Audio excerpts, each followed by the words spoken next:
Don't go into the selling business, go into the reorder business. When people put a product together, many times they'll do it to sell. Do it so it's so darn good, or your service is so darn good that they'll tell other people about it. I'm sitting down in person with billionaire entrepreneur and philanthropist John Paul DeJoria. You might know him as co-founder of Paul Mitchell hair care products and Patrón Tequila. But what you may not know is that JP was homeless and living out of his car before building not one, but $2 billion brands. When I started Paul Mitchell, we started with $700. How do you start a company like that with no money and get money? And I'll gladly share that with you. Number one is, you had lots of sales jobs before you actually started your own company. Talk to us about what you learned with door-to-door sales. You're going to get rejections in life. As long as you know you can get rejections, don't let it affect you. Like if the first 50 doors were closed on you, whether it's politely or not so politely, you got to be just enthusiastic. The big difference is successful people do all the things unsuccessful people don't want to do. Influencer marketing is so popular now. What is the danger behind a product where you've got to put so much marketing dollars behind it in order to get sales? Well, there is danger because... JP, welcome to Young and Profiting Podcast. Well, Hala, thank you. It's a pleasure being with you. I've heard a lot about you and how you help people out in such a great way and disseminate just great positive words and make the planet a better place to live. Good for you. I'm happy to be here with you. You're so sweet. You're known to be such a kind, generous man. But something that people may not know is that you actually grew up very poor. That's correct. You've got this incredible rags to riches story. Now you're a billionaire. You've sold $2 billion companies, but you actually grew up really poor in Echo Park. And your mother taught you a lot about money and what it really means to be wealthy. And I wouldn't say we grew up poor because we had so many riches from my mother. And we didn't know we didn't have I would say we grew up without any money in a very poor part of town there. But no, you are right. My mother was wonderful. We had a deadbeat dad. So at 2 years old, he kind of left the family, and no money, no nothing. And my mom had it really, really difficult. In fact, even for about 4 years, when she had some medical problems, my brother and I were in foster care. But we were the lucky kids because every weekend or every other weekend, we'd be able to come home with mom. And a lot of the kids we were with, no one ever visited them, other than maybe at Christmas time. So we grew up with riches. So my mom was really a kind person. She never told us that, we were doing without. And we didn't have a TV. So we didn't know. But remember, this is the 40s and early 50s. So you didn't know what you were missing. Exactly. We didn't know what we were missing. Exactly. So we didn't know. So it was okay. Yeah. And you've got this great story about 27 cents and how your mom really taught you about abundance. Yeah, Tell it was us about amazing. At that time, I was 9.5, 10 years old, actually, and we were finally home together with my mom, her brother, and I, little area called Atwater in Los Angeles. We lived in a little dinky house there. But one day, my mom said, okay, boys, come here. Let's see how much money we have. So we went into everything we had, piggy banks, whatever. Anyways, we ended up with 27 cents, period. We had a little garden around back. And my mom said, kids, we have 27 cents, but we have food in the refrigerator. Our bills are paid on time. We have a little garden around back, and we have love with one another. We're rich. Isn't this wonderful? And that's where I learned the meaning of rich. Are you happy? Are you healthy? You're definitely rich. And you also learned a lot about generosity from your mother. Sure did. Yeah, there was a time, in fact, I was 6 years old. This would be 1950 that year, 4950. And she took my brother and I to downtown LA at Christmas time. We had trolley cars at that time. They took them away, I think, in the late 50s, whatever, they took them all away, but they were there. So we would take it downtown LA and all these big, beautiful department stores, the Boogas, the Bullocks, May Company, just Saks Fifth Avenue. Big stores were down there, and they'd have all kinds of entertainment in the big windows, puppet shows for Christmas, outside maybe a little train going around to take kids on those little toy trains. And we thought we were the luckiest kids in the world. And then my mom gave my brother and I a dime and said, boys, hold half of it each. Walk over and put in that red bucket with a man ringing the bell. And we did. Then we went back and said to Mom, it's one of my favorite stories. Mom, why do we give him a dime? Because in those days, that's 2 big soda pops or 3 big candy bars. Mm-hmm. She said, boys, that's the Salvation Army. There are people that have no food and no place to live. They help them out. And we could donate something. We could only donate because we only have an extra dime. That's it. But we're donating something. And always remember, boys, that as long as you live, There's always somebody that needs it more than you do, no matter where you're at, and try to lend a helping hand. If we didn't have a dime, we would also be contributing our help to them. How do you think that gave you more power later on as an entrepreneur? Oh, never forgot it. Never forgot it. In fact, even during the days when I had no money to contribute financially to some really good causes out there, I would volunteer. Like in my late teens, early 20s, after I got out of the Navy in my 20s, I would go at Thanksgiving and Christmas time and help serve food in Griffith Park for homeless people. Everybody that wanted to have a free meal, they were there, and I was a server there. That's how I could contribute. It was a big deal. In your early 20s, you had another really big hardship. Your first wife left you with a 2.5-year-old. Yep. And you were evicted from your house. You're broke, I think living in your car. Yeah. Talk to us about what you learned about community and resourcefulness at this time. It is amazing that when you have experiences, and we're all here on this planet Earth for experiences, we enter this body, we learn. We either learn and hold the bad things with us by remembering them all, or learn and make sure it doesn't happen again, but learn a lesson so we don't carry it with us anymore. And that's very, very important for someone to do. So here we were, the money was supposed to come through, for example, in one company. In the other case, whatever little money we had, for example, the first time I was homeless, we had a little bit of money in the bank, not a lot. I was at that time 23 years old. At that time, I was 2.5 years old. And we had a little money in the bank. We had a nice little apartment we lived in at the time with my wife, but a little one. So I came home and I drove up in the car, and she came down the steps and said, "Oh, I've got to run to the store." Okay, so she took the one car we had to the store. When I got upstairs, there's my little 2.5-year-old kid sitting in the middle of the living room on a pile of clothes with a note. And it says, "Oh my God. I cannot handle being a mom anymore. He's going to be better off with you. I wish you good luck. And I know you're not in the best standings." That's when I found out the next day, because she never told me. She did not pay the rent for 3 months. She kept all the money. The little money we had in the bank, it was just like a couple $100. She took that. And the utilities were being shut off the next day. She just kept it going and going and going until she could do no further, and then split. So there we were, and it was the time when you're down and out. And people say, well, when you're down and out, what happens? Well, when you're down and out, you think about, at least most people do, oh my God, it's terrible, so-and-so's fault. I mean, all this other stuff on your shoulders. Yeah. My only thought, it was a good lesson to learn, but it was the only thought I had was, I got to get a hold of a car. I've got to eat. I have nothing, and I'm too proud to tell my mother, who lived in the same town, Mom, I'm down and out. Look what happened. I didn't want her to know. Oh. So I became resourceful. One, I found someone that was a wonderful lady that had a car with a busted water pump. You put water in the car every 4 hours, but it was a car and it ran, okay? And then we wanted money. And again, I was too proud to even tell my mom about it.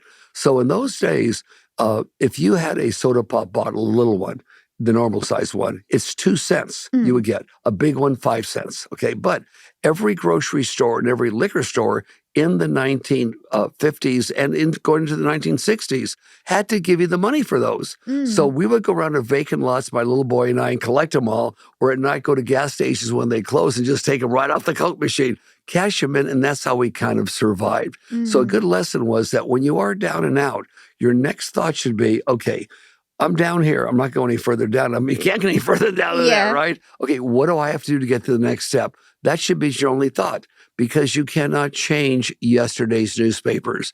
And Hala, how often do people go through life thinking about, only if I did that differently, Yeah, if they're I always did this looking differently, at the past. it wouldn't be the same way. Okay, I wish I would have done that differently, or look how mean somebody was to me. You know, all this what if. They carry on their shoulders. They think about it. I still hate Mary because she broke up with me. I don't like Phil because he punched me in the tummy in junior high school. You can't change yesterday's newspapers. You got to get off your shoulders. What you must look at is the future. Now you're a whole changed human being, because now you're looking at where I'm at now and where I get to go. Just too many people, Hala, don't realize the power of words and the power of thought. May I give you an example of that, Yeah, please? of course. Too often in life, and we hear this all the time, let's say a lady or a gentleman says in December, my New Year's resolution is going to be, I'm going to try and lose 10 pounds, okay? So and they many never people, do. yeah. Okay. Or my new resolution is going to be, I'm going to try and learn a language, okay? It just never happens, okay? Well, why doesn't it happen? We are in a universe where the universe listens to you and wants to please you. But the universe sees in black and white, Hala, not without any emotion. So if people are saying, I want to try and lose 10 pounds this next year, the universe is basically saying to them, fine, that's what you wish. You will try, and you'll keep on trying and trying and trying, okay? Big difference unless you were to say, I am going to lose 10 pounds this next year, and I could visually see 1 year from now, the scales with me stepping on them, and I'm 10 pounds less than I weigh right now. Now, that's conviction. Now, your mind is set that way. That's all you're going to think about, and that's all you're going to do. So if you think about it and you see the end result, it's amazing how this will happen. Now, I'm going to give you an example how powerful this is. Sure. I told a friend of mine last November, which is, a little over 6 months ago, last November that, hey, you have a lot of bad luck because you've been telling me for 3 years you have the worst luck. He goes, yep, JP, and I do. I think about it all the time. How could this happen to me? And I tell you, I have the worst luck. We're doing good, but we do a hell of a lot better, right? I just have bad luck. It just happens to me in life. And I said, I found out why you have all the bad luck. He says, really? He I said, believes yeah. it, right? I said, I know who's responsible. JP, who? I said, you. Because you're putting out to the universe, to me and to yourself. You think about it, I just have the worst luck. The universe is giving you that. You caused it. Yeah. And he says, really? I said, yes. I want you to try something. Just try this for a month. Whenever that even comes into your mind, just say, I'm having the best luck now. Now I'm having the best luck. Don't you dare say you've had bad luck, okay? I'm now having the best luck there is. I am going to have one of the luckiest years ever. That's all I want you to say. This is no kidding, okay? So that's November, December, January, February, March, April, May, right? Going into June, whatever. Anyways, everything changed.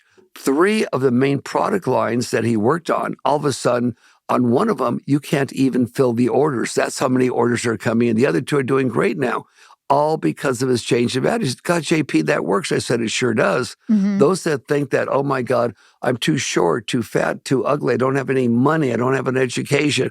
Oh my God, Jack broke up with me, or Mary broke up with me, or, I sprained my ankle, or I have half of a foot, whatever. Every reason in the world other than, no, I am going to do it, and here's how I'm going to do it, and I could see myself at the end of this having it done.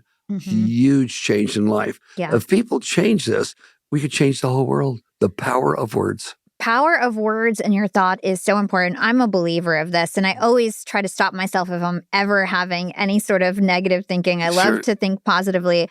And a really great example that I have in my own life of how your words can just come into existence. Sure. When I started my podcast 8 years ago, and all my friends kind of were against, or just thought it was weird that I was starting a podcast. And they'd always be like, well, what do you want in 5 years? What do you expect to happen in 5 years? And I was like, I want to have the biggest podcast network in the world. And I had no idea what that meant. I didn't know the mechanics behind it. And I remember 5 years later, I literally had a top self-improvement network. We're now number 17 in the world of podcasters. Wow, I've got congratulations. 45 shows that I grow and monetize. And it all happened so organically, where it was just one step after the other. And before I knew it, I knew how to do a network, was able to just have it happen. And it happened so seamlessly. And I really think it's because I believed it. I said it. I'd always say it. And one day it just came true. So or you see it working. Yeah, It's like if one got up every morning and said, the words I am are very powerful. I am healthy. Yeah. You are going to be healthier. I am healthy. Today, my day's going to be happy. Today, I'm going to start being the observer without judgment. But you still got to work hard. Oh, you have to work. You got to work hard. I catch myself all still doing that, but then I'll catch myself and stop immediately and go back to making it a normal thing not to do that. So speaking of working hard, you had lots of sales jobs before you actually started your own company. Yeah. Talk to us about what you learned with door-to-door sales. Oh, that was one of the best educations. I was in my 20s, and it was selling Collier's Encyclopedia door-to-door. Best lessons to learn, so we'll talk about that, okay?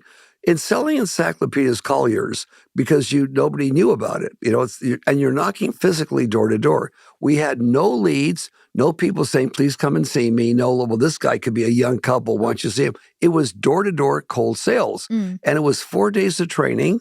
You're not paid for it. You're just trained in a pitch to sell your books and give it a little briefcase to go out there. You make no money till you make a sale. Now, they told us something that I believed. First of all, the average lifespan, and they didn't tell me this, I found out later, of an encyclopedia salesman, door-to-door commission only, is 3.5 days. I mean, after 3.5 days of nobody just closed the door on you. But they said something to me, and I believed them. So I lasted my God, 3.5 years. I did very well with them. They said, some of you are going to make it. A lot of you won't. Those that make it will be just as enthusiastic on door number 51 if the first 50 doors were closed on you, whether it's politely or not so politely. You got to be just enthusiastic. I believed them. It wasn't door number 51 for me. It was door 100 and something before I even got to go through.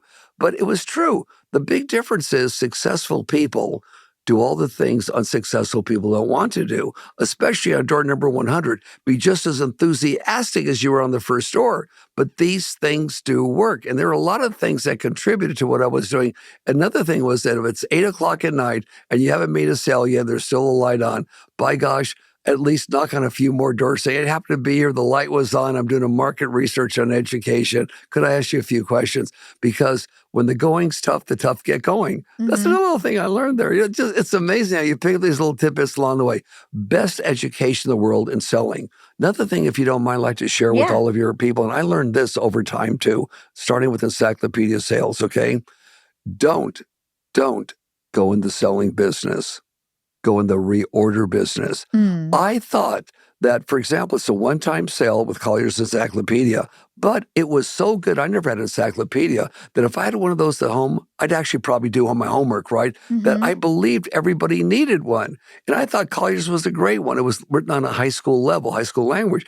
I thought everybody really needed one. It was the best program in the world. If you got it, you would remember for years to come that you bought it, that it would be long-term. You're in the reorder business. Or when I started Paul Mitchell, if I had the best shampoo they've ever used, the best conditioner, they'll want to reorder.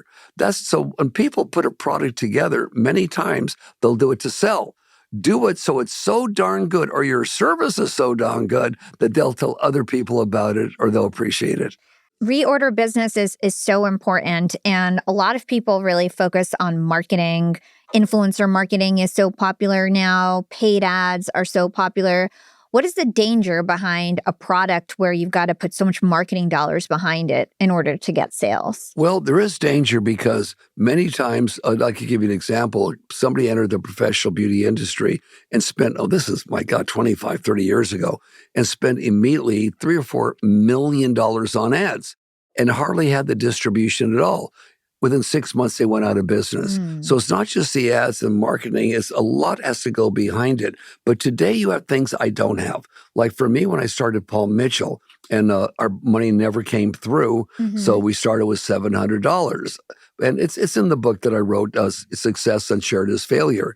But we had no money. But how the world do you get a product out? Well, we had to go door to door, like I sold encyclopedias, to try and get salons to get the product from us, door to door to door to door.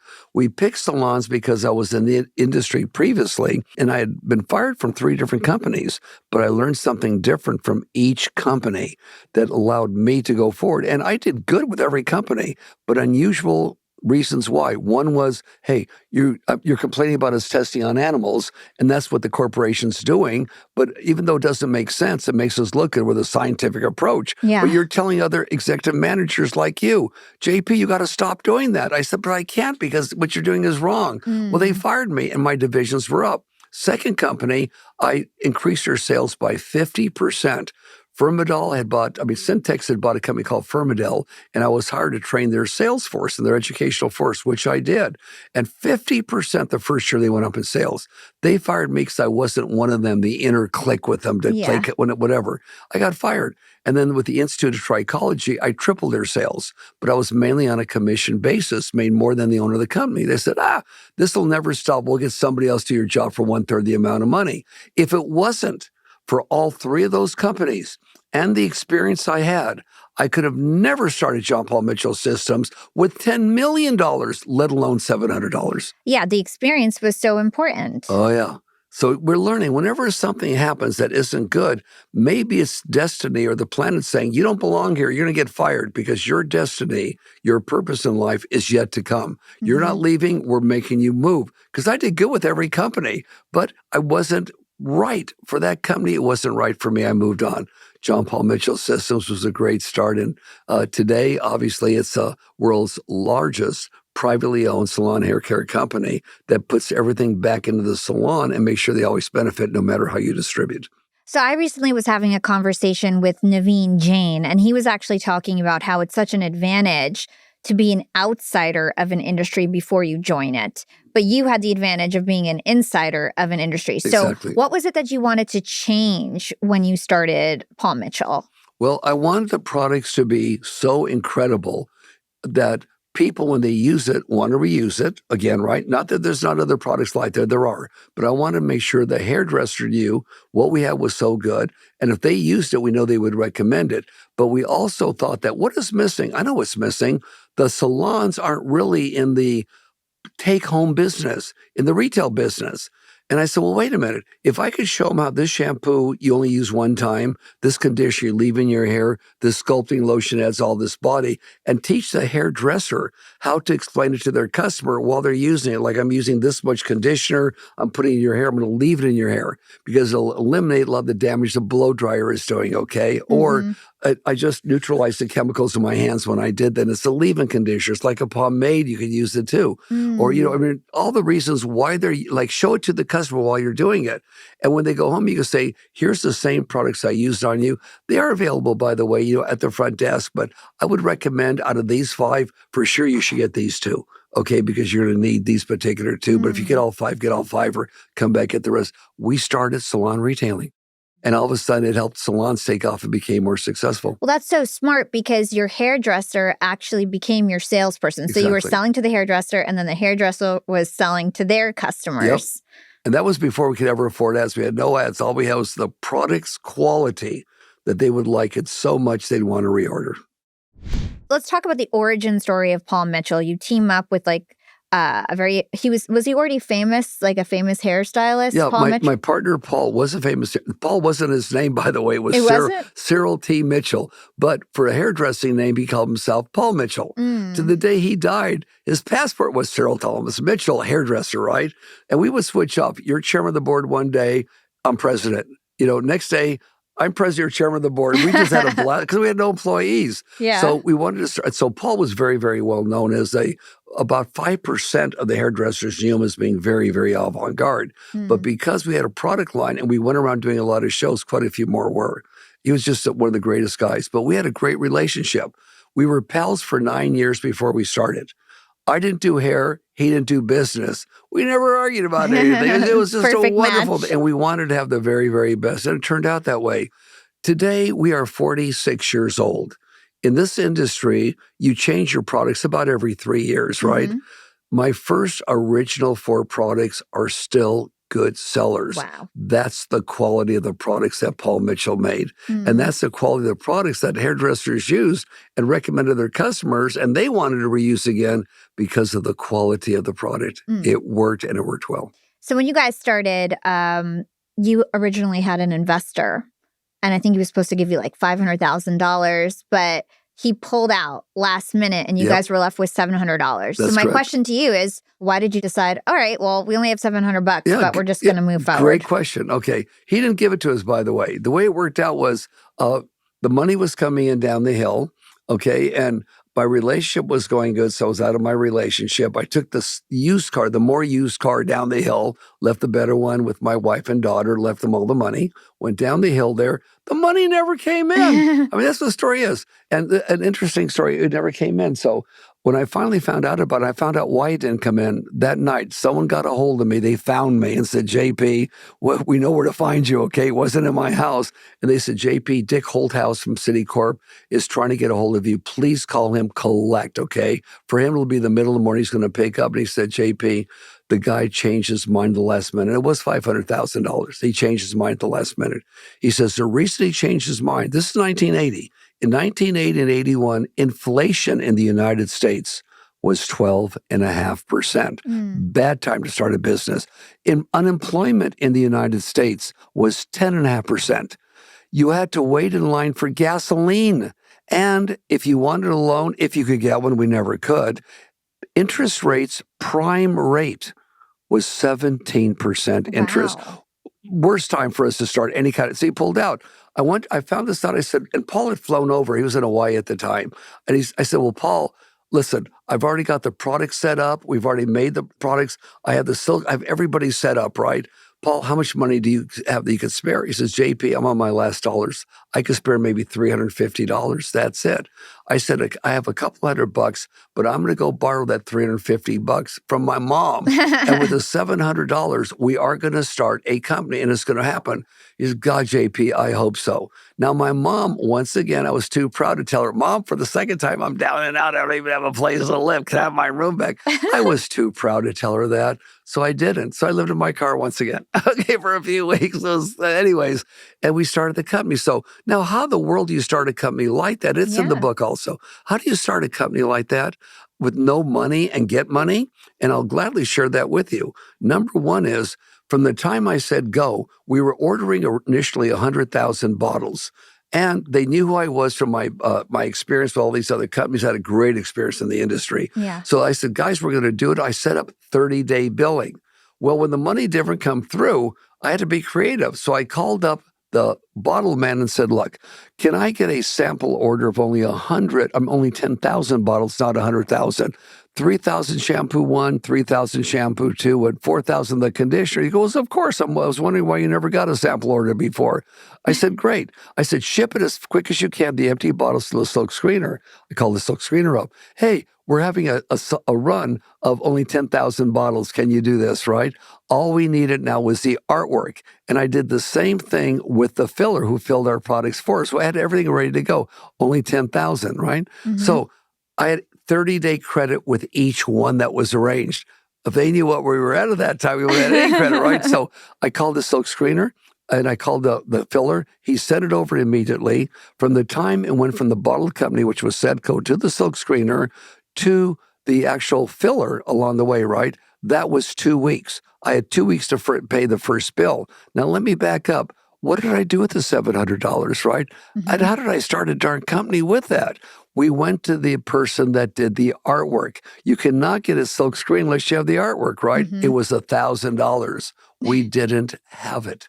So I borrowed from my mother a few dollars, obviously, to get it to $700, have a few dollars in my pocket, a few $100 left in my pocket, which I came down the hill with. That was it.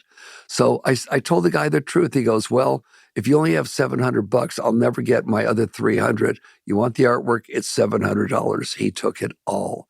What little money I had left, I got as an address, a P.O. box in Universal City, $16 for a little P.O. box a year, a little teeny one, because this is 1980, right? Yeah. So I had an address. And then in those days, we didn't have computers. We didn't have cell phones. We had tap setters. So I went to a printing store and had them type up for me for, I think it was about $5. John Paul Mitchell Systems, P.O. Box 10597, whatever, Universal City, California. He set the type for me and made me one copy of a photocopy. Then I drew lines on it, like for an invoice, and I had him make me, for 4 cents a copy, Xerox copies of it. That was my invoice, stationary, and at the top of those pieces of paper, we had our John Paul Mitchell Systems Universal Box. At a friend's house, I used their telephone with a $49 answering machine on it. And the girl that answered the machine was a friend of mine, and Kathleen, my friend of mine, Kathleen, was a lady that was from England and very strong English accent, right? So sound very luxurious. So when you called, they would say, oh, hello, John Paul Mitchell Systems. This is Caroline. Caroline was her name. Oh, how can we help you? I'm out right now. We're all out, and we're having such an exciting time. I'll call you back later, Dave. I'll try and get John Paul to personally call you back. Hey, have a nice day. We are so happy. And that was it. Well, she did it one time as a favor. I would be always the one that called back. But what happened? We had an office, we had stationery, we had a way to build them, and we had an answering machine. That's how we started. And there's other things we did for no money to create a business. Once you create and you have no money, how do you get your money immediately? Yeah. The professional beauty industry and their distributors and their warehouses, paid their bills in 45 days. I needed the money immediately. So I came up with a way with the orders, the few orders that I'd gotten, to get the money from him immediately. And he gave it to us. And that's how we started. And that's how we started a trend of within 10 days getting your money from distributors used to paying for 45 days. And not to take up all of your time here, it's in the book how we did it. So in other words, you become resourceful and you find ways to do things. Even when, and we kept our promise, we'll stay in the beauty industry. So let's say distribution changed, and it did during COVID especially, right? Everyone said, oh, you can't get outside. And a lot of people closed their shops and everything, right? They were out of business for months at a time. They had nothing left, nothing left. A lot of them couldn't go back to business again. If they did, they had no products. So what happened was at the end of COVID, towards the end when salons opened up, we took several $1 million of our own money from Paul Mitchell and bought all these products. And those salons are really into Paul Mitchell. We gave it to them to start their business again. Free, no charge. That's so nice. Taught our distributors into giving them some timing for reorders and things of that nature. So if you use what you have to help your customers out, it helps you even grow. And after that, we just continue to grow and grow and grow. I have so many questions on this. I think the first question I have to ask is about the salons and the hairdressers and your loyalty to them, because you never went commercial. You always stayed in the salons and you didn't want your product to be sold elsewhere. Why was it so important for you to be loyal to the salons? Right. And then let me tell you what we did, especially during COVID, okay? When we started, we told the salons, no matter what happens in distribution, if it changes, we will always be in the professional salon business and include you. So COVID comes along, right? Salons are closed. What are you going to do? So we worked with Amazon to go on Amazon with our products. One, to get rid of all the black market products that were on Amazon. There were a lot of ones on there, a lot of them counterfeit, right? And they did remove them. But also, we knew what our sales were in different parts of the country because you're on Amazon, they tell you. We took a percentage of our money that we got back from this and gave it right back to salons. Salons that were using Paul Mitchell, we gave it right back to them. Many of them were in what you would call credit slips, where, hey, you could buy all these products at wholesale right from Paul Mitchell, and maybe you could use your whole back bar just off of what we are sending you from what we're getting from Amazon, your portion. So no matter what happens, another one was a big store throughout the United States that was black marketing Paul Mitchell. A lot of people black marketed in old products. Salons would buy extra, sell it to them under the table. Yeah. So and they had a lot of it. So we said, look, how about this? How about we cut a deal with you, okay? That we will help provide you, not with all of our products, but just some that support take-home use at home for your products, right? Period. But you will put a big sign up in your stores that says that, these are for take-home to assist, but to go see your professional beauty salon to see how do you use them, and they're the ones that'll do the professional products for you. Whereas they have to promote with a big sign that. So what happened? We took it out of the black market, so they didn't have to be black market anymore. They could have the real stuff, but there was a big sign in there, and we gave part of all those profits back to the salons again. So we kept our promise. Why did we do this? Because when you had companies like Vidal Sassoon, Jeramac, and I could go on and on, okay? They said, oh, we'll always stay in the beauty industry. We'll include you. They got big enough. They went full-blown retail and kind of forgot about the science a little bit, okay? And forgot what we said and and then they sold their company to someone else and made a lot of money. But we said we had no money when we started, nothing. You believed we would do something and somehow get money back to you forever. And that's what we're going to do. And I'm not going to get away from that. Was your objective with Paul Mitchell to make the most money possible? Or did you have another goal? Our goal with Paul Mitchell originally was if we could only do $5 million a year in business, Paul, you can make $250,000. I can make $250,000. We'd be set for life and give hairdressers the best products ever. We had no idea we'd get as big as we are and go into 100 million, 200, 300. We had no idea that we could be able to achieve this unbelievable sales, but learned as we went along how we did it. And we just learned as we went along. I had no idea. But the initial motivation was to give them the best products ever so we could be proud. And we just make $250,000. That was our potential. I had no idea of all the rest. I guess I want to dig deeper on why you decided to stay loyal to the salons where your business could have made more money. Oh, exactly. It's very easy to tell you. We were also offered more money for Paul Mitchell than any company has ever been offered or received in the professional beauty industry. It's all no, no, no, no. Why is this? Why did we turn down our word for money? Because we had absolutely nothing. And because we had absolutely nothing and they believed us, we got a whole bunch of something. We owe you. Yeah. And my feeling is be respectful. You owe them. We owe you no matter. And I told them no matter how distribution changes, I will always keep it in the professional beauty industry with money somehow. And that's what we did through these other examples I gave you. Yeah. Because in our heart, success unshared is failure. Part of it is your word. If you tell somebody to do something and you became really famous or really, really good, right? And it's going great. And then all of a sudden you jump to get greedy and more money. Well, wait a moment, I had nothing. They helped me get some money because I didn't have any money. I owe them. And I think ethics in business is extremely important. Yeah. And we just gave that up for money. We had enough. We were growing. And, obviously when I finally started Patrón 9 years later, the money was really flowing in. But it was mainly because of our word. And I think a lot of hairdressers used our product before, during, and even these days because they see we kept our word. And you even put it in a trust for like 360 years. That's right. It's in a trust, so no one can change it because many times someone will die and say, okay, well, that was what he said. We want the money. Let's cash it. No. I put it into a trust where nobody runs it other than my children and their grandchildren can observe it and help direct it as an executive in it. But all the money goes into one pile. No one controls it. And it goes out to all my siblings and all my children and great-great-great-great-grandchildren. So let's see in 100 or 200 years from now, they'll always get something. There'll always be something left there. And my kids no one can rate it. And they must keep it somehow in the professional beauty industry where even if distribution changes like it does today, some money goes back to those hairdressers. I love that. Let's talk about Paul Mitchell product and marketing. So one of your constraints actually turned out to be something that was really great for the company, which was you could only afford black and white. Black and white. Yes, black you know and that story. That is. It was 2 cents. 2 cents, take a white bottle and put black writing on it. We didn't know we would have created unisex packaging. It appealed to both. We didn't know that. Today we add some color to them. In those days, the difference was 7 cents for color, 2 cents. Way to go for 2 cents. And it was so iconic, it stood out. Like to this day, I remember Paul Mitchell packaging because it stands out because it's black and white. That's right. And the letters went sideways at that time.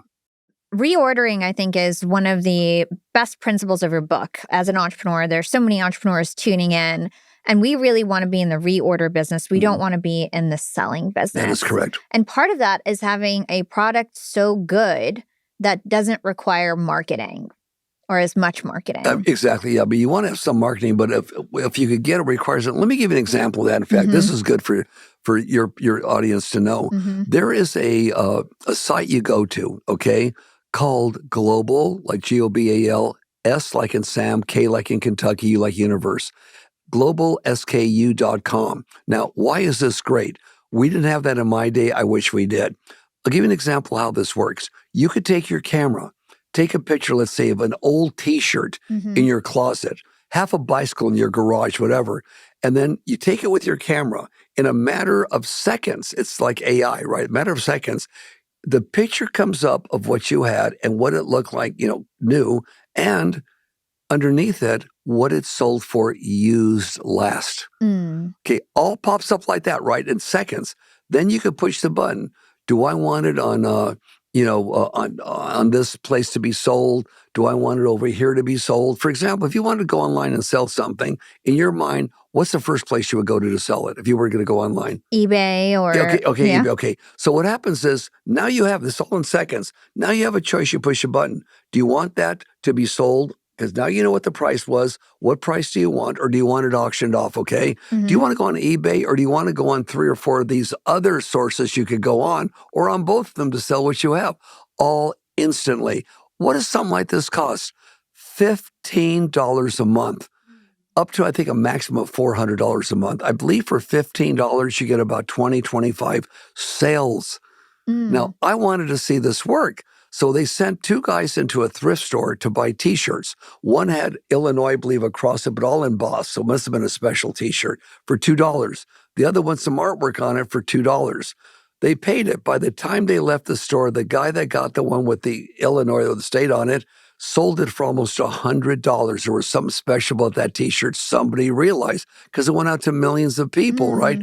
The other guy took him several months, but he sold his also for $20-some odd. Thought, wow, that is really cool. Yeah. So it gives somebody a way to sell something now without having a bunch of money to be able to get all these distributors. Now you have millions of people or multi. Why is this so powerful? It goes to all these different sites. Or you want to go just to one eBay, you just push eBay, it's on. You want these other sites, you push it, you're on. Very cool. And no money.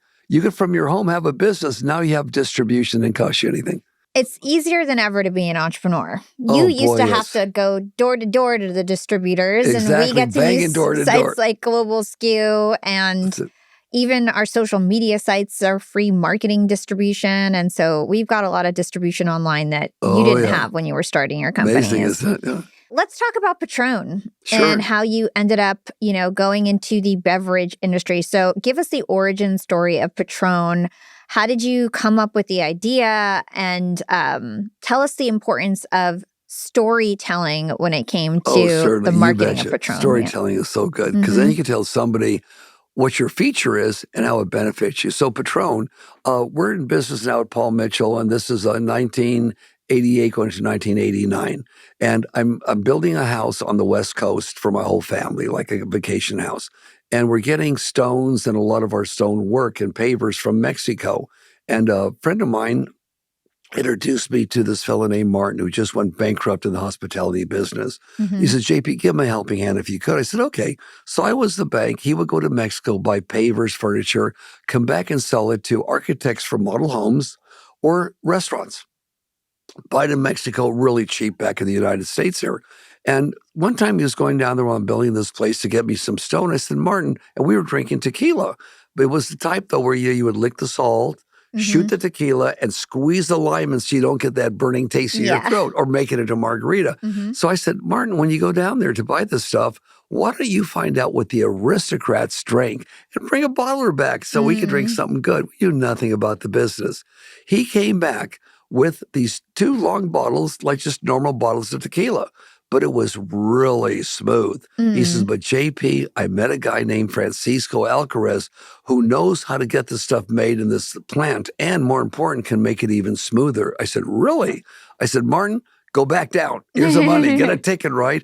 Bring back a few bottles of the new stuff. And he did. He made the new stuff for us, brought it back. We found these incredible recycled bottles to put it in. I said, okay, we're going into the business. I'll order 1,000 cases, which is 12,000 bottles, 12 to a case. Let's see what we could do with it. My mind was working, well, let's see, I know it's expensive. We'd have to sell it for $37.95 when the average tequila was $5 a bottle in those days, okay? I knew that, but and if nobody bought it, I was doing good with Paul Mitchell. For 10 years, every holiday you had a new baby, here's a bottle of Patrón. You got married, there'll be gifts, Christmas time, anything. It'd be gifts to everybody, okay? That'd be the worst scenario because it was so good. I'd be so proud. So we came back, we wanted distribution, right? Nobody would take us. Nobody. They said, it's great. I've never tasted tequila like this, but it's too expensive. Yeah. Now, just to get into bars, Martin and I would go around and we'd go, and you could do this in 1989. It was in LA where we started it. We would go in there and say to the bartender, I'd like to buy you a shot of tequila. Here's $3. That's what it was. So they, oh, thank you. He takes a shot. And then we'd pull out of our briefcase the Patrón. Can I have an empty glass? Say, would you taste that? Whoa, that is smooth. What is it? That's the new world of tequila. It's called Patrón, and it is the smoothest tequila. It's the hairdresser model, but for bars. Exactly. And then we went door to door. I knew someone at Spago's. I knew Wolfgang Puck. He took it. Martin did also, but we went door to door with that little taster to do it, to get it going. No one would take us. We finally convinced a wine company that only sold wine to be our distributor. If we get them Spago's and Bala Cantina, we knew we would. So he said, yes. After 1 year, they were only selling about 1,000 cases. That was it. So we dropped them and took on a big company, Jim Beam. That's a big one. We had one more layer in. We had to give them money, and of course, they would make money. Then their distributors, or all the big distributors, they would make money. Then it goes to the wholesalers and the retailers. There's too many cuts. We'd make less money, but at least they would take it on. After about 1.5 years approximately, they called us on in and we sat down with them. We said, we were really thinking that by now we do 20, 30,000 cases, and one day we could do 50,000 cases. They were so nice to us. They said, guys, you have the best tequila in the world, but it's too expensive. You know, you're competing at somebody at 7-8 times the cost of their tequila. $37.95, guys, the most you'll ever do. You'll do good because it is the best. There's nothing like it. But you'll never do more than 20,000 cases a year. And they were nice about it. We dropped them. We went Seagrams. They took it up to about 50, okay? We dropped them and took it on ourselves and changed everything. We changed the marketing. We changed, instead of having beautiful girls promoting stuff, right, we'd have the bottle eventually as the star of the ad. Did everything. I'm going to make a real long story short, okay? Yeah. We continue what I learned selling encyclopedias, bar to bar, door to door, liquor store to liquor store, until we got the salesmen to do the same. All right, so that's what we did. It was exactly the same thing over and over and over and over again. So from all these past experiences, we learned. But what was the end result? I sold Patrón about 8 years ago. When I sold Patrón, maybe 9 years ago, when I sold Patrón, we were doing about 3,500,000 Wow. cases a year. We sold the company for more than 200% more than any company in the liquor industry has ever sold for. Now, another thing that for your people to really know, if somebody that's the smartest people in the world tell you only do so good, but you know you could do better, don't believe them. Don't let somebody that's an expert saying you'll only do 20 when we thought we could do more. You'll only do 50. Now we got you to 50 with another company. We knew we could do better. We believed it. So when we sold it, 3.5 million cases, okay, because we believed it, that we could do better. And that's something people have to realize. We believed we could do it.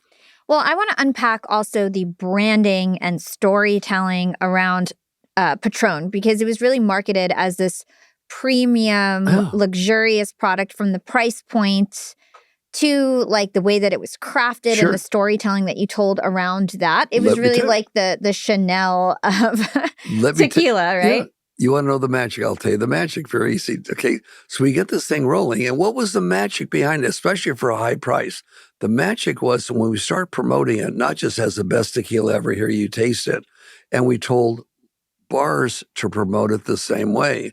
And it would be this: how would you like to treat yourself today? Someone goes to a restaurant, for example, can I have a margarita? Yeah, sure, we make a good margarita, but how would you like to treat yourself today? For $2 more, you could have the finest tequila in the world, Patrón, for only $2 more to treat yourself. Oh, everyone wants to treat themselves. Those are the words we use, okay? We would tell people in liquor stores, tell them if they come up with something, hey, you want to treat yourself? We have that new Patrón tequila in here. That's the best ever made. You could treat yourself. We have it here. We started converting it to, it's simply perfect, and treat yourself, treat yourself, treat yourself. Now, when we started Patrón, we knew nothing about the alcohol business. So I tell people, if you start a business you're going into, you know nothing about it, learn the vocabulary first. Now, I use the same techniques I did at Paul Mitchell, the same things I did selling encyclopedias to get it out there, and new marketing ideas, new everything ideas, right? And it worked really, really well. But I used what I learned along the way to be able to do it, and new vocabulary, using their vocabulary in the industry and what it meant. And that's how you learn industry really quick. Yeah, that's really interesting. And then where did you come up with the name Patrón? By accident. Martin and I were sitting around saying, what are we going to name this new tequila? The best, right? Or super cool, super mellow, whatever. And we said, yeah, you know, and we'll be just really good Patróns. Patróns. Patrón means like the good boss, right? Yeah. Can we get that name, Martin? I don't know. So Martin went after it, right? Nobody ever applied for it. We applied for Patrón and we got it. We were almost in shock. And then when we started making a little bit of money off Patrón, we found some other company in Mexico called Reserva del Patrón. We bought that name from them immediately. So it can never come up in the future. And I know Patrón like really took off in the hip hop world, right? That was by accident. Yeah. Like I got a call one day that said, JP, you know, this is while we're in business for a while and hip hop started rap. There's some guy named 50 cents. I think that's 50 Cent, yeah. 50, it's 50 cents, but it's like 50 cents, right? He's walking around with a bottle of Patrón, an empty bottle with diamonds all over it. I said, God, that's nice. I said, send him a case of it and tell him thank you. My God. All of a sudden, organically, it took off. Over 200 songs were written with Patrón in it. I think there were 3 or maybe 4 country and Western songs. One of them was the biggest song of the time. It was called something about tequila makes my wife's pants fall down or something like that, right? But it was all about Patrón. I gave her Patrón, right? So all of a sudden, and that cost us nothing. People just loved it and wanted to show off that, hey, Patrón is cool, we drink it. It's kind of like many years ago, well, we drink Courvoisier, okay, as a cognac, right? Yeah. The industry, we drink Patrón. That was it. That was the melt because they loved it and they could afford to give themselves the best. And it just took off like the world never knew. Did you end up leaning into that demographic and marketing to that demographic, or you just let it take off organically? It took off organically. And that area also in all areas just took off organically. And in the hip hop area, it just took off organically. It just exploded because they wanted to treat themselves, and they did even before we told them to treat themselves. They realized they were treating themselves. Go deeper on how you made Patrón a luxury brand. Certainly. First thing is you have to, let's take a tequila. It's got to be different than other tequilas. Ours was the mellowest gourmet, and we did not have that in the United States at all. So that was number one. Second thing was when they tasted it, they saw the difference. Or when they put your shirt on, they saw the quality of whatever you had. It was different. So one, it's got to be different and better, where it supports treat yourself. That's number one. And then number two is you've got to teach that to the salesmen that sell it. So we will go in the field with the salesmen, hold sales meetings for them, and keep on reminding them so they could use that same thing when they called on an on-premise or off-premise, which means in a bar or restaurant or in a liquor store. Same philosophy. We have it all the way down. So they knew something to say that was simple. Had to be one or two simple things they could say. One or two simple things, right? Or they're not going to remember it. You went on to sell Patrón for how many billions of dollars? $5 billion? Well, since I normally don't talk about it, was public information, made the Wall Street Journal, everything. I didn't want to sell it. And that was in there all. I did not want to sell it. So they came to me and said, JP, we want to be your partner. We want to buy the whole company. Well, how much do you want for it? I said, I don't want to sell it. And I said, well, but just give me I said, nope, I don't want to sell it. I'm having a blast with it. We're making lots of money. So they asked me the question, very good question they asked. They said, JP, if you did sell it, only if, how much would you want for it? Now, I had no idea what these things sold for, so I thought, I'll just throw a crazy figure out. And I did. I said, it'd have to be more than $5 billion. They laughed and said, JP, the biggest brand in the industry sold for $2.2 billion. That was Grey Goose. You want more than twice that. Never going to happen. I said, I don't want to sell it. You're like, you duh, asked that's me, why. I don't want to sell it. That's it. Anyways, time went by, okay. Others approached, I'm not interested. Then they came back to me, Bacardi, and said, would you take $5 billion, $100 million as the valuation? And I said, yes, immediately. Yes, I'll do it. I'll do it immediately. I would never do that with Paul Mitchell, with Patrón. Yes, I did it immediately. And I had the majority, obviously, of the company and got the majority of all the money there. And I also shared it with my staff. I made people that worked with me help me get there millionaires, and a few of them multi-millionaires. So everybody walked away really happy. That's incredible. And that is why your book is titled Success Unshared is Failure. It's on Amazon now, by the way. They start delivering this next week. They've been taking pre-orders on it. Hundreds of people have been pre-ordering it. So I would suggest, guys, get it as quick as you can, because the first edition is what they're selling. And they think they're going to sell out of it within the first month.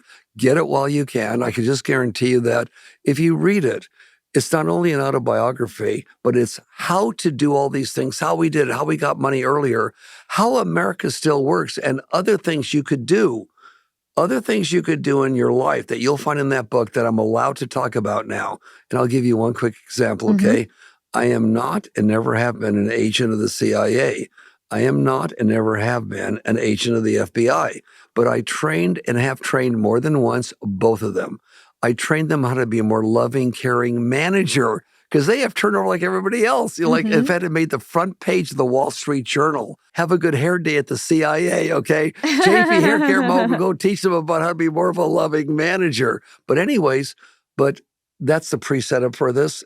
And how it's in the book, I'm the guy who in 2001, I'm the guy that went into Libya and convinced Colonel Gaddafi to release the two suspected terrorists to Pan Am Flight 103, released them to go on trial in The Hague. I'm the one that helped do that. I'm the guy that went in and out and was able to talk. He wanted to kill me.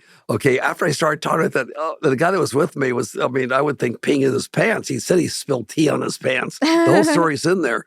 But with him almost wanting to kill me, I had him within 2 minutes laughing with me. And that's when I said I took my $8 throwaway camera. That's when he had 35 pictures. You took it down, they developed it, to his chief of staff, Omar Montazer. I said, could you take a picture with us? He said, sure. So I ran over, I hugged Gaddafi, he smiled and I smiled, and we got the picture. It's in the book of Gaddafi and I like that. Oh my gosh. So in other words, once you're into it and you have confidence within yourself, you know you can do amazing things. And I have a saying that's this: being nice even works, and being real even works on jerks.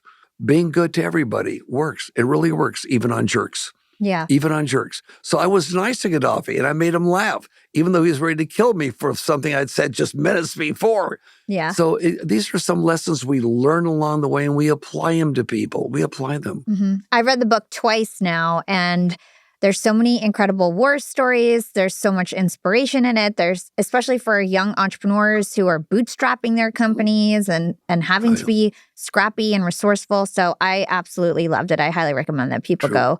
So JP, I want to play a game called Would You Rather. I'm going to ask you a question. Sure. Tell me which one you'd rather do and why. Okay, number one, would you rather have a great product with no marketing or great marketing with an average product? I would rather have the best product there is with little marketing because I normally get reorders. If I have a so-so product, I can spend all the money doing it, but I'll get a one-time sale. I want to be in the reorder business. Would you rather start a new business with $700 and full control, or start a business with $7 million from investors but lose control?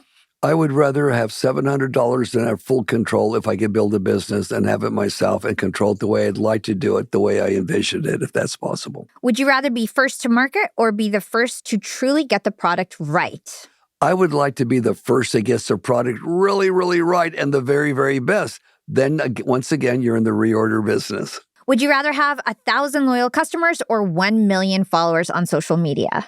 I'd rather have 1,000 loyal customers than 1 million on social media, because they're loyal customers and they'll help me get the other customers. They're not listening to it. They are actually using the product and they're loyal and they can talk about its use, not just advertising that's thrown out at somebody. Would you rather build another Paul Mitchell where customers reorder for decades, or another Patrón where you create a premium category and cultural status? Both. Now pick one. Both. Oh, no. Holy cow.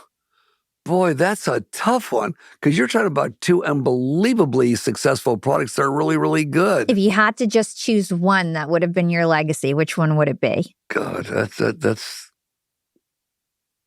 boy. Well, I would say Paul Mitchell because it was the first. Yeah. You couldn't have done Patrón without Paul Mitchell. No, that's correct. Would you rather grow up rich or grow up poor? In my case, and knowing what I know, I'd rather grow up poor than rich. Now, why would I do this? You say, are you out of your mind? You're putting us on. Nobody wants to do that.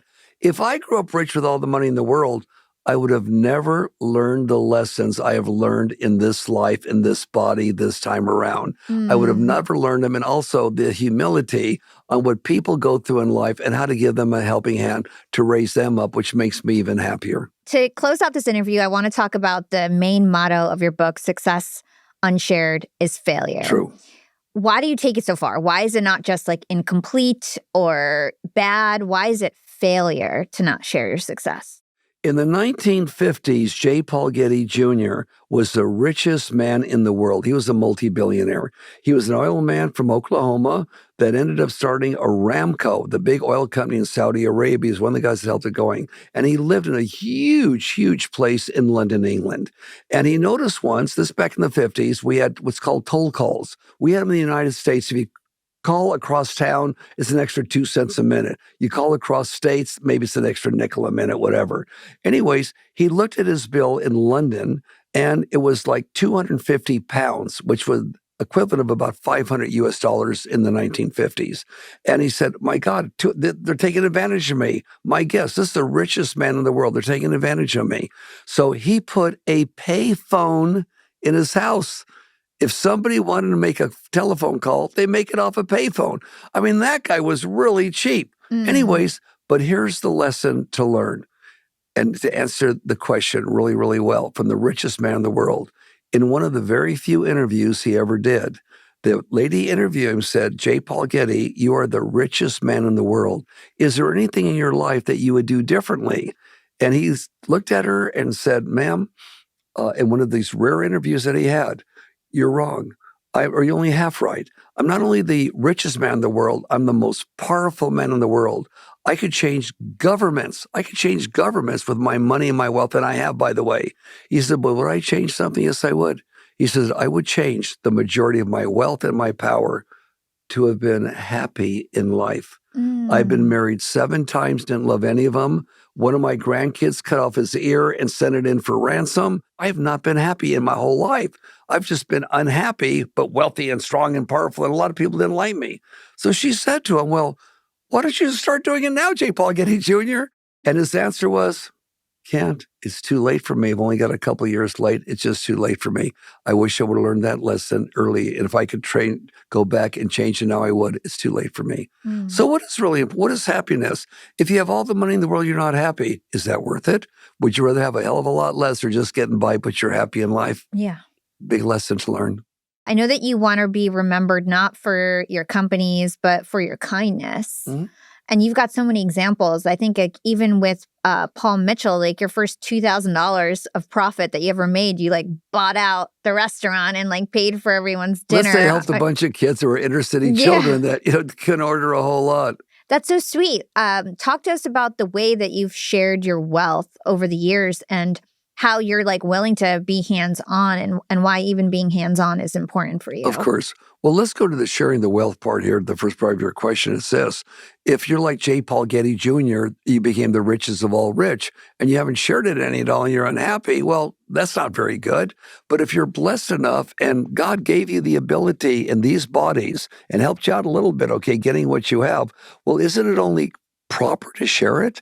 I know in the past, there was one fellow named Huey Long in New Orleans back in the 1930s that was running, and he was really a weird guy, right? He wasn't the most honest guy, but was running for, I think it was senator of the great state of Louisiana, and said something one time that made all the sense in the world, even though he did not practice it. And what he said then was this, on the radio, he said, Mr. and Mrs. Rockefeller up there in New York City, okay, that have all the money, I want you to have a big banquet and have so much food that your kids, your grandkids, your great-grandkids have all they could possibly eat and leave some for them, okay?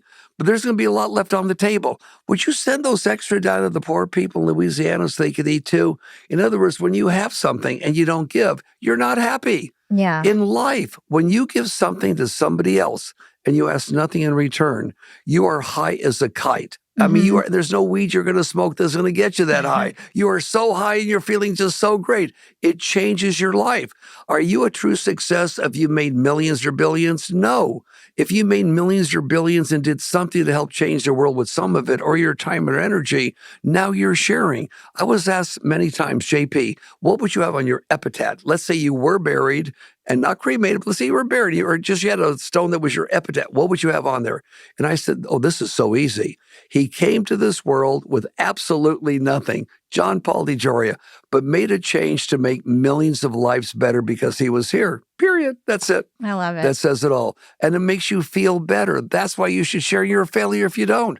And I know quite a few people that are extremely wealthy, but they don't share. They don't share, which is wrong. It's got to make you unhappy inside. Do you feel like because you share your wealth, the universe continues to reward you?